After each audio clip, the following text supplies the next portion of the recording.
Já de volta com o programa em discussão, o tema hoje é o direito da mulher. Está conosco aqui a doutora Isabelle Ramalho. Doutora Isabelle, você no bloco passado vinha falando sobre a história, e a história nós vamos trazer que a igreja ela veio de uma certa forma comandando o casamento, que é nesse lugar onde vai haver um grande problema com relação à mulher, com relação ao preconceito.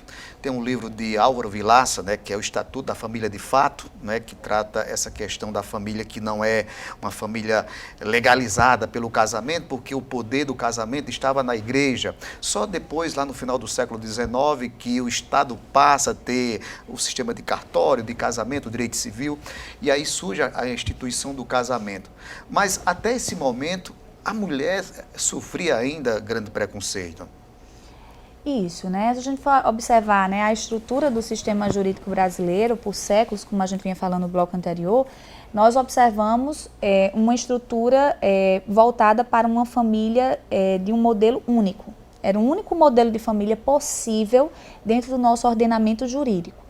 Para além de questões religiosas, obviamente que ali naquele primeiro momento há uma grande influência, né, mas o modelo jurídico, né, o modelo que o ordenamento jurídico entendia por família era aquele modelo, né, voltado ali para uma família de homem e mulher, né, e que teria que passar por um casamento religioso, né. Havia ali no primeiro momento essa previsão, né, e esse requisito para que se reconhecesse aquela família de fato como família. Porque havia a questão de que se não estivesse sob a égide do casamento religioso, então aquele casamento não seria abençoado, né, abençoado pela parte de Deus.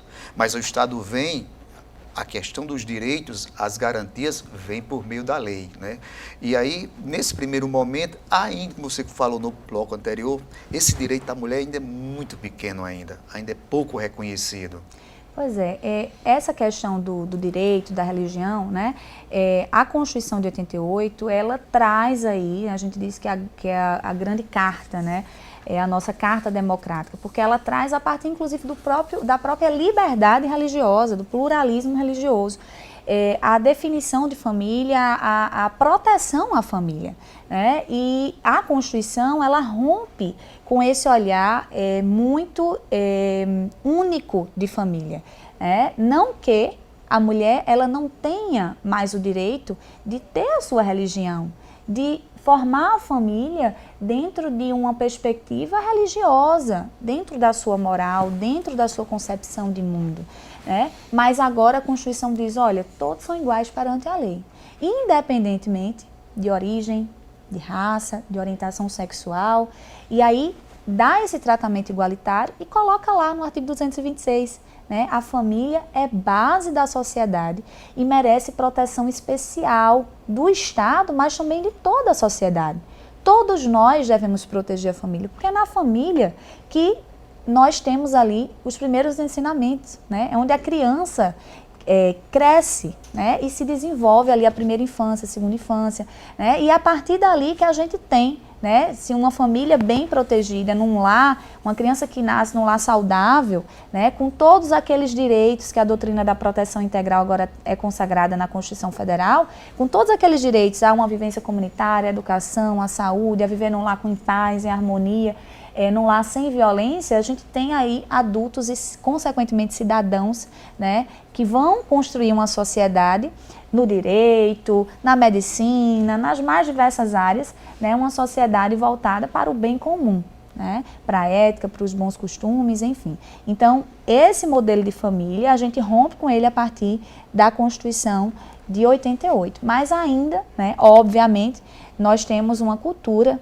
né, que de geração a geração, desde lá ali as ordenações do reino, né, ela foi se desenvolvendo, né, e o direito não necessariamente caminha, né, no mesmo passo que a sociedade caminha. Vez ou outra uma lei caduca, né, porque a sociedade não quer mais cumprir, né, a gente sai ali, os costumes já estão diferentes e vice-versa, né, às vezes a lei vem para ser mais rígida em relação a algum ponto, né, e a gente não tem, na prática, né, uma observância disso. A Lei Maria da Penha, por exemplo, né, que é um importante instrumento, foi reconhecida pela ONU como uma das 3 legislações mais avançadas do mundo nessa temática, no relatório da Unifem em 2009, mas a gente observa aí, né, os altos números, enfim, elevados números de violência doméstica contra a mulher no nosso país. Doutora Isabelle, uma das grandes conquistas da mulher foi o direito ao voto, né? Século passado, já tem um certo tempo. Mas a gente percebe que ainda falta mais espaço para ela na política, né? Precisa avançar um pouco mais. Com certeza. Não basta a gente lutar apenas para ocupar os espaços, para ter direito de ocupar os espaços.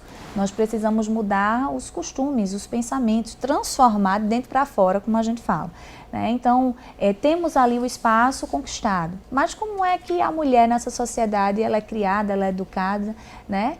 Para quais tarefas a mulher segue sendo educada em comparação aos homens? Nós vamos observar por muitos séculos, né, a sociedade, os poderes, né, que formam a estrutura da sociedade e determinam as regras sociais, eram ocupados por homens, né? Os homens ditavam as leis, os homens aplicavam as leis, os homens ditavam as leis a partir do legislativo, aplicavam as leis, interpretavam as leis a partir do judiciário, né? Estruturavam toda ali a organização social através de um executivo, né? A gente não via, nós não vimos por muitos séculos prefeitas, governadoras, presidentes mulheres, juízas, deputadas, senadoras. Isso é muito recente, se a gente for olhar para a história do Brasil, né? Ali, segunda metade do século XX para cá, que a gente começa a observar, né? Por isso que, por exemplo, a gente precisa de uma comissão da mulher advogada. Nós não temos uma comissão do homem advogado, porque nós precisamos falar ainda, né, dos obstáculos que nós enfrentamos. Ocupamos o lugar, chegamos no lugar, mas muitas vezes somos invisíveis nesses lugares. Não temos o mesmo acesso, não somos ouvidas da mesma forma, né? Ainda somos colocadas em algumas situações, não em todas, obviamente, estamos avançando, mas em algumas situações ainda em postos de coadjuvantes, né? De postos secundários, podemos falar assim, né? Se a gente for olhar ali, por exemplo, né, no direito como um todo, né? As mulheres em determinadas áreas, elas não chegaram primeiro, não. Fomos chegando ali no direito de família. Se a gente for olhar assim, quando vamos observar, temos muito mais advogadas no direito de família do que, por exemplo, no direito imobiliário. Muito mais advogadas no direito de família do que, por exemplo, no direito tributário. Fomos observando por quê? Porque o direito de família é mais ligado ao quê? Ao materno, à família, a questões que foram historicamente engendradas ali nos costumes femininos, nas tarefas femininas. Há uma tendência, né? Então, a mulher, uma tendência de ir mais para cursos como enfermagem, medicina, fisioterapia, cursos ligados ao cuidar do outro.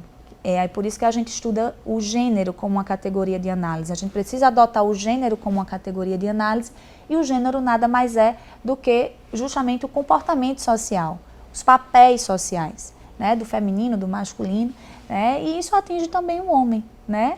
Porque nós sabemos, né, como é difícil para alguns homens, às vezes, querer ocupar determinado curso, né, querer exercer determinada profissão, porque já é visto, né, os estereótipos, né, que são dados ali aos homens e às mulheres. Essa área é de homem, essa área é da mulher. Exatamente, né? E aí começamos a observar as primeiras engenheiras, né, um curso que por tanto tempo, né, era ocupado ali só por homens, né? A gente vê uma engenheira ali, uma engenheira civil, uma engenheira eletricista, mas ainda assim a gente observa que é um longo caminho que a gente ainda tem a percorrer. E é natural, né, que diante disso, não, acho que a palavra eu até peço para retirar, natural não, a gente tem que desnaturalizar, mas o que dizer assim, é cultural, né? Cultural. Infelizmente, a gente ainda observar, né, essa minoria de mulheres em determinadas áreas e uma maioria dos homens. Então, quando a mulher chega ali, ela chegou, mas para ela ser ouvida, ela ainda é minoria.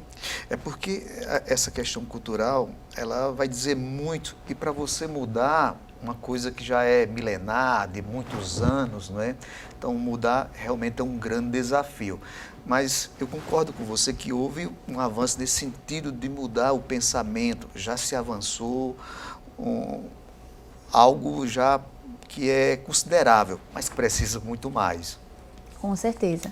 A gente fala de desconstrução, né? Desconstruir, desnaturalizar, porque é assim que a gente vai conseguindo avançar.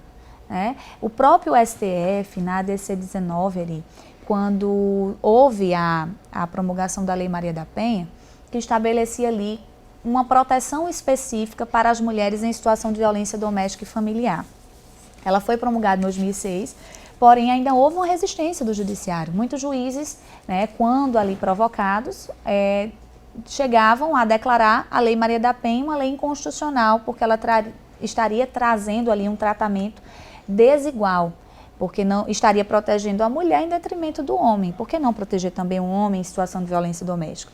Então, foi interposta a ADC 19, a ação declaratória de constitucionalidade, e o STF, ao se manifestar, né, acerca desse conflito aí, foi muito claro e muito certeiro, podemos dizer assim, né, na justificativa de uma lei que protege especificamente a mulher, mas não protege o homem numa determinada situação.